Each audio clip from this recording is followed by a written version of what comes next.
Сәлем баршаңызға. Әңгімелер арнасына қош келдіңіздер. Арнаға тіркеліп лайк басып кетіңіздер. Сырым стол сағатының безек қағып шырылдаған дауысынан оянды. Қараса қызметке баратын уақыты таяп қалыпты. Атып тұрып асығыс киіне бастады. Клара әлі ұйқыда. Бұрын ертерек тұрып шайын әзірлеп Сырымды өзі келіп оятушы еді. Бүгін оның бірі де жоқ. Ұйықтап жатыр ма, әлде оянса да тұрғысы жоқ па, сол кешегі долданып теріс қараған беті қимылсыз қалған. Кезекті түс шай судан кейін әмәнда осылай. Қашан татуласқанша отбасының берекесі кетіп, іргеден жел азынайды. Сырым киініп жатып, әйелінің сұлу жүзіне, мықыны үзілген әдемі мүсініне бір сәт қарап тұрды. Жастықта шашылып жатқан мөлідей қара шашы, аппақ жұмыр мойны ерекше көз тартады. Қабағы түйіліп, жебедей қиғаш қасы иіле түскен. Қаймжықтай жұқа ернін жымқырып, әлдекімге тісін басып, егескен күйі ұйықтап кеткен тәрізді.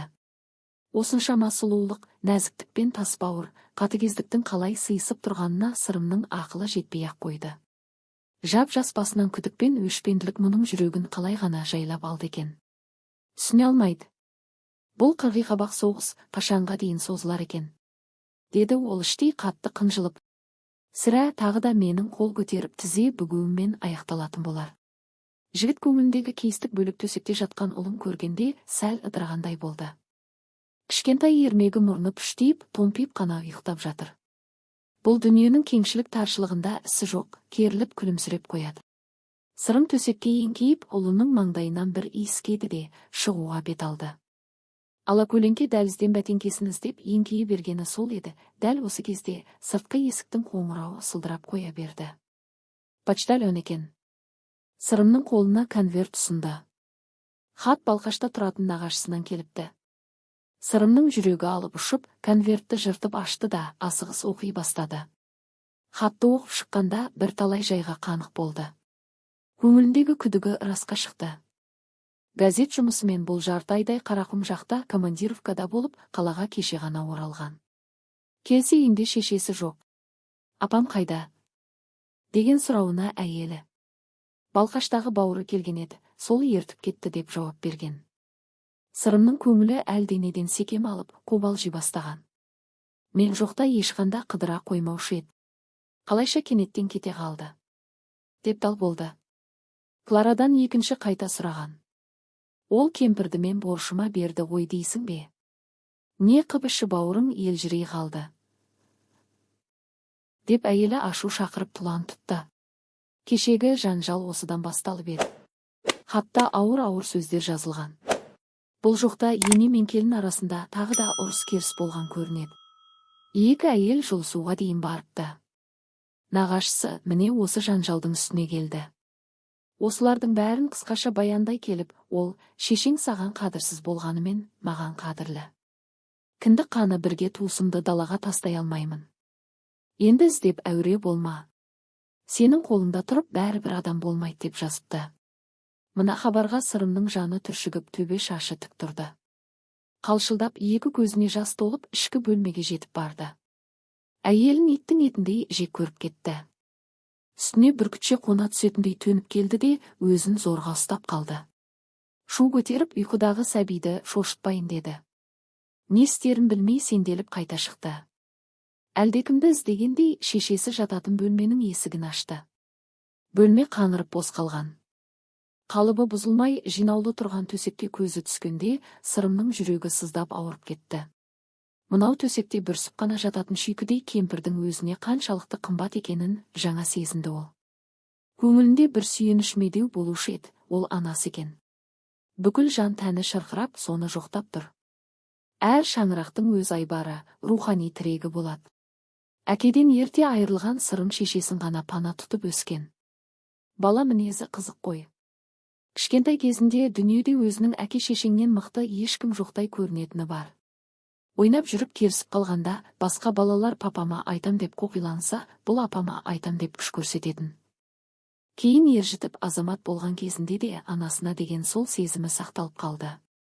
Шешесінің қалқайып үйде отырғанының өзі, артында асқар белі жатқандай үлкен медеу еді. Сол ана қартайып күшінен тайған кезде Сырым не опа көрсетті. Қандай ұшпаққа шығарды. Осыны ойлап тұрып, ол өзінің шешесімен соңғы кездегі қарым-қатынасын есіне түсірді. Үйленгеннен бері сол кісімен бір ретте ақтарыла сөйлеспегенін қынжыла мойындады. Мерекелер кезінде көңілін аулап, пәлендей сыйлық әкелмегені де ойына түсті. Анасы бір шетте қалып қойған секілді. Жасырақ кезінде шешесінің мойнына асылып, еркелеп көрген білгенін алдымен соған айтушы еді. Кейін оның бәрі қалды. Жараспайтын секілді. Сенің өскендігің, кісілігің анаңды әлпештеуге кедергі жасайтын тәрізді. Біз бәріміз де демагогпыз, жаттанпас торғаймыз, деді Сырым заланып. О, менің асыл анам. Анамның ақ сүті деп шетімізден сайрап қоя береміз. Ал іс жүзінде ең елеусіз қалдыратынымыз, азапқа салтанатымыз сол ана. Балаға қарайтын кісі керек болғанда ғана істейміз оларды. Қалаға келгесін, келіндерінің штыңған қабағына қарап, нұқыған зекіген әміріне бағынып күн кешеді. Тек өлгенде ғана құтылады бұл азаптан. Ол ана төсегінің қасында не істесем екен деп толғанып көп тұрды. Сонан кейін жазу столына барды да бір бет қағазға мына сөздер жазды. Клара, мен кеттім. Енді қайтып оралмаспын да. Жалғыз шешем сыймаған үйге менің сыйып отыруым мүмкін емес. Қош, сау бол.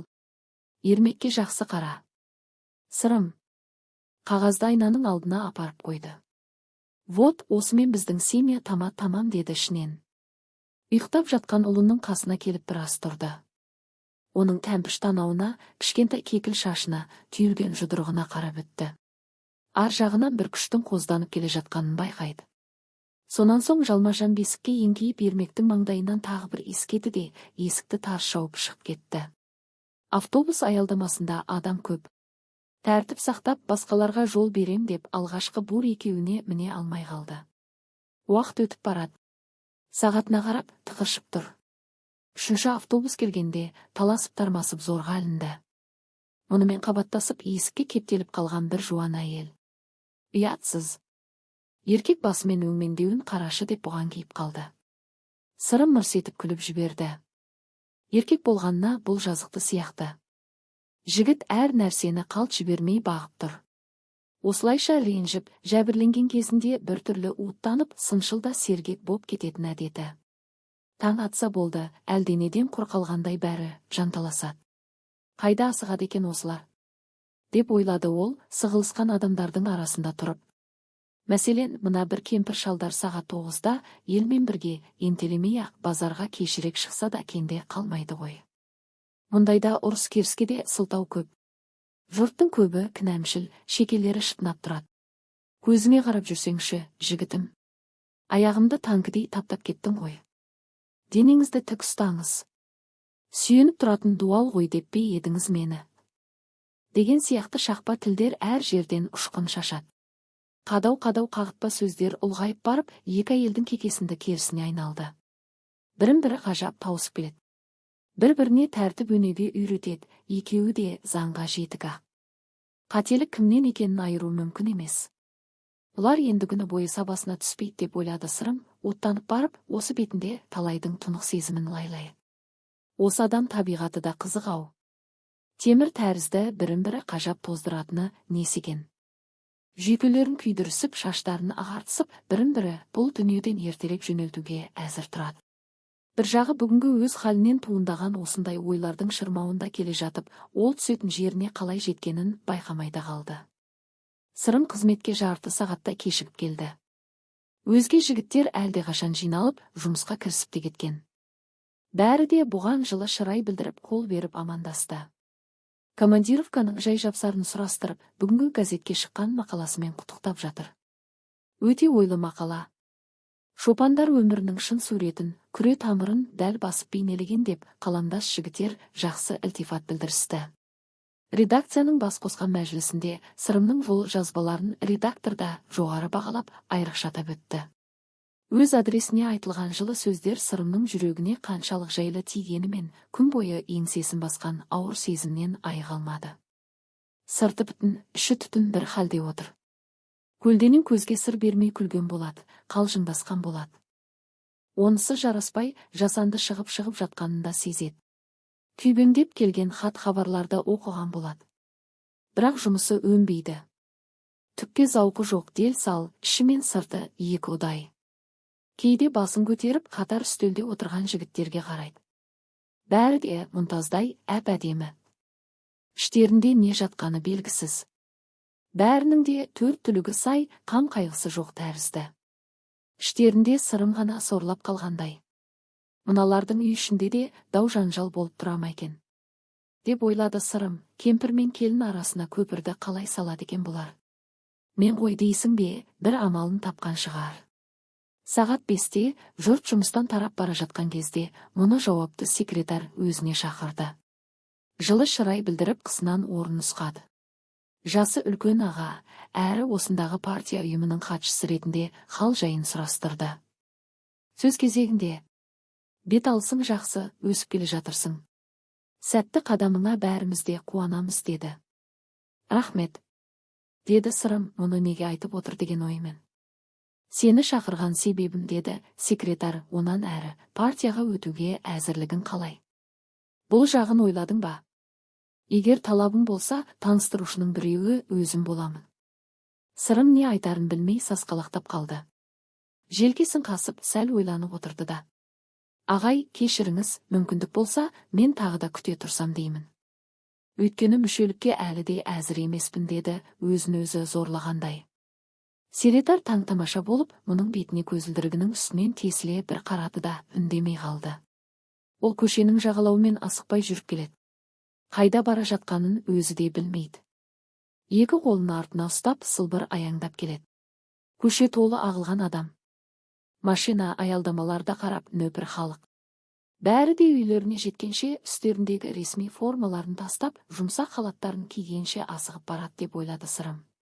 Сол бетімен қанша жүргені белгісіз, бір заматта қалалық парктың алдына келгенін байқады. Осымен дедектеп қайда асығып барам, деді өзіне өзі. Сөйтті де парктың ішіне кіріп, бос орындықтардың біреуіне отыра кетті. Таңертеңнен оқуға үлгермей, шиыршықтап ұстап келе жатқан газеттерді қарай бастады. Тақырыптарына көз жүгіртіп, жеңіл, қысқа материалдар тауып оқыды. Халықаралық хабарларды шолып шықты. Вьетнамда соғыс. Американың 2000-шы самолеті атып түсірілген. Сырым көгілдір аспанға еңкейіп бара жатқан күнге қарады. Дәл қасында жапырағы жайқалып, мәулеп тұрған аққайынға көз салды. Маужыраған тыныштық. Қаймағы бұзылмай, дірілдеп үйіп тұрған саф ауа. Ол көкірегін кере тыныс алды. Дәл осы минутта жер шарының екінші бір түкпірінде қанды қырғын болып жатқанын ойлап, бір түрлі тітіркеніп кетті.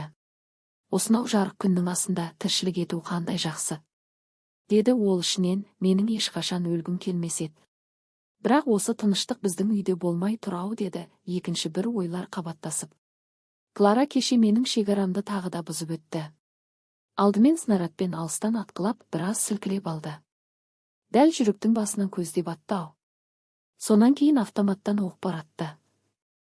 Сөз оқтан да жаман ғой, шынында. Иә, қазір біздің үй ауыр шайқастан кейінгі қаладай қирап жатыр. Оның басына тағы мынадай ой келді.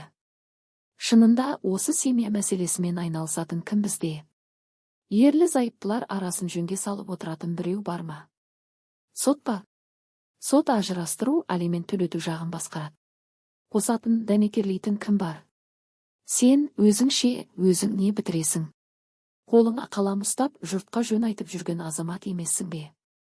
Деп үн қатты бір сыншыл ой. Менің қолымда не тұр? Деді ол ақталғандай. Ақыл айтудан, түсіндіруден кенде болып жүрген жоқ қой. Екі оттың арасында мен жанталасқалы қашан. Лұқман хакімнің өз емі өзіне ем болмаған деседі. Сол рас. Менің сөзім құмға құйған сумен тең. Күн батуға айналған. Кешке қарай паркке екі-екіден қолтықтасқан жұрт сапырылысып келе бастады. Көбі жастар. Қарттар некен саяқ. Кенет оның көзі бірін-бірі қолтықтап, мамырлай басып келе жатқан кемпірмен шалға түсті. Екеуі әлденеге күлсіп әңгімелесіп келеді. Киімдері де біркелкі. Жарасып тұр. Сырымның қасынан өтіп қарсыдағы орындыққа барып отырды. Қосағымен қосақ арған дегеніміз осы екен-ау, деді ол қарттарға бір түрлі қызыға қарап. Бұлар отасқалы кемінде 40 жыл болған шығар. Содан бері бір-біріне қалай төзіп келе жатыр екен. Әлде бұлар өзара шын түсініскен, сыласып өткен жандар ма? Иә, солай болуы да мүмкін ау. Ақылды адамдар аз ба дүниеде? Қалай дегенімен, бір оттың басында 40 жыл өмір сүру үлкен ерлік қой. Осыларға барып әңгімелесіп көрсем қайтет деп бір оқталды Сырым. Қой, жындымын ба, танымайтын біреулердің мазасын алып деген оймен өзін ұстап қалды. Мұның алдынан алқына сыбырласып қыз бен жігіт өтті. Иық сүйесіп құшықтасып барады.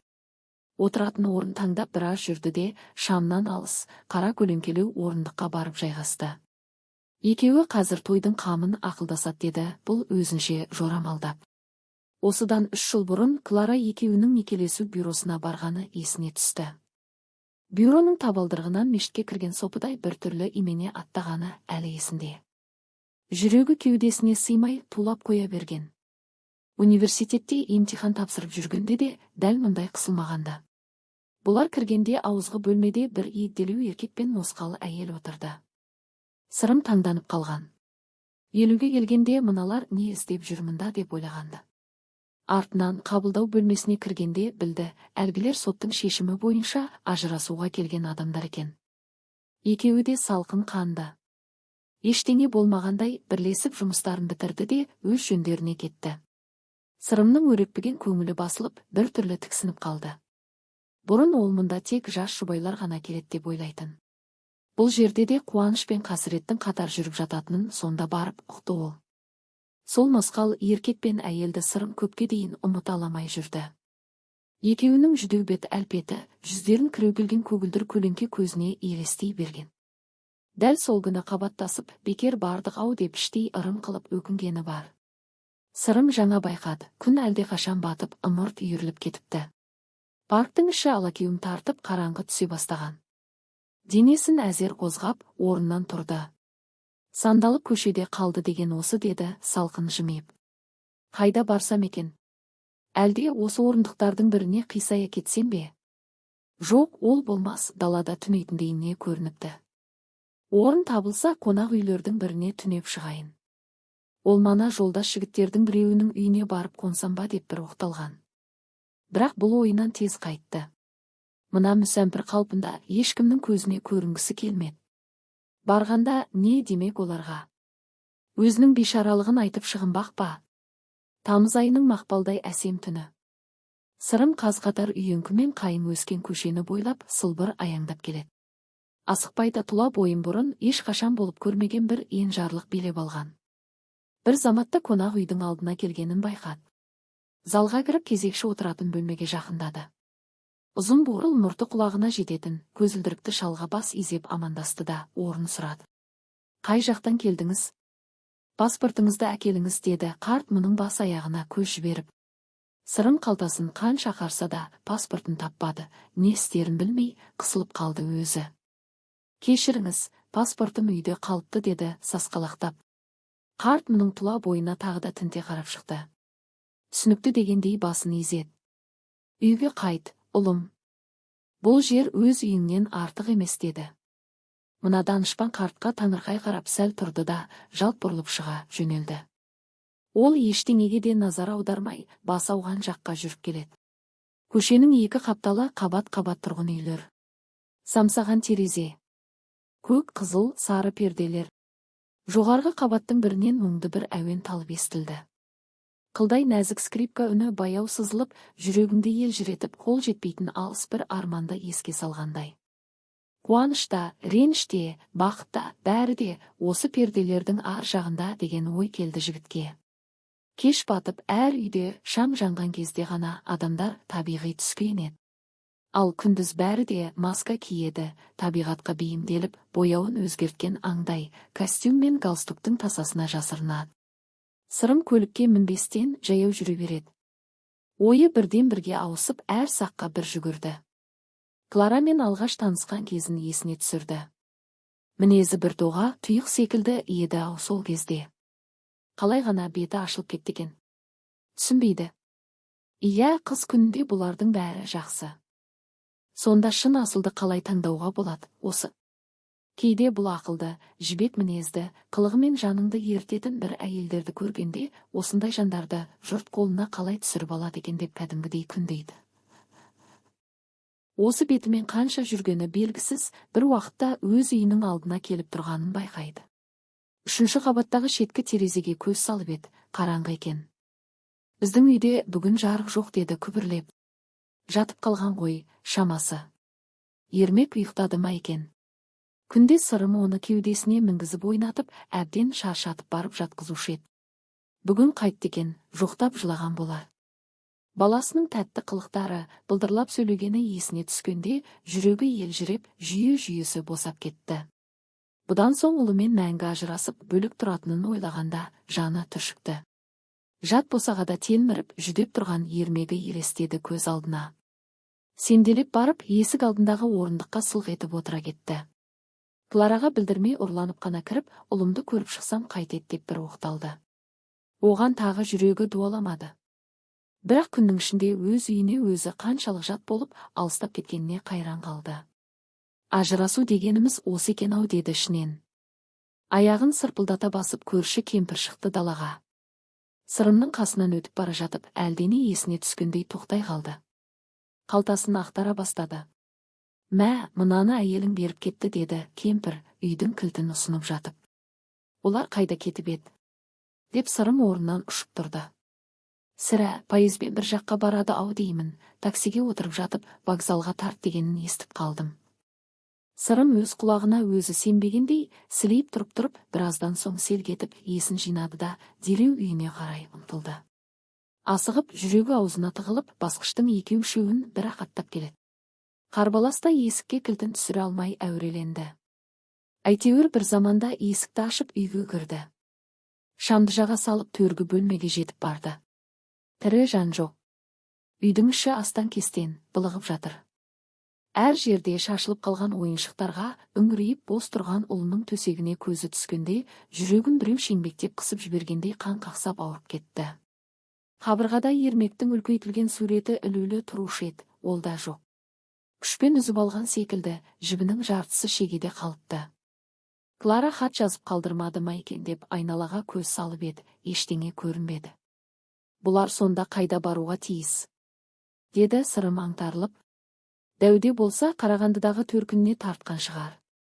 Ол өзінің осы уақытқа дейінгі халін қазір ғана түсінді. Ұлынан айырылып бір минутта тұра алмайтынын айқын сезді. Сол кішкентай ермегі үшін қандай қорлыққа болса да төзетінін аңғарды. Олар кешкі пойызбен үлгеріп кете қойды ма екен дегенді тез ойлап өтті. Кідірместен жүгіріп көшеге шықты. Өтіп бара жатқан таксидің біреуін тоқтатып мінді де, тезірек вокзалға, деді шоферға. Үлгерсем жарар еді-ау деп тығышып келеді. Оған машинаның жүрісі өнбегендей көрінді. Тезірек деп бір-екі рет шоферді асықтырып та қойды. Таңертең осыншалық қатал үкімді қалай шығардым екен? Деп ойлады ол өзіне қайран қалып. Апам үшін өзімді де, өзгені де жазаламақ болған едім-ау. Қолымнан келмеді ақыры.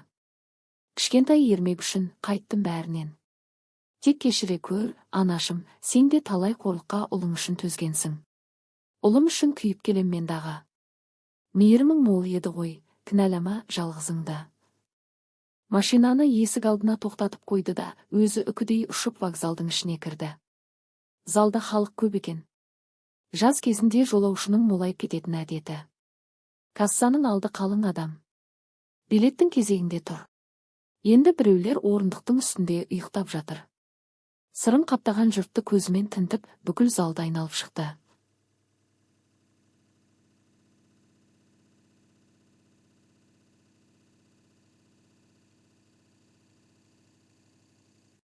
Жүретін пойыздардың уақыт кестесіне қарап еді. Қарағандыға қарай, бұдан 2 сағат бұрын пойыз кетіпті.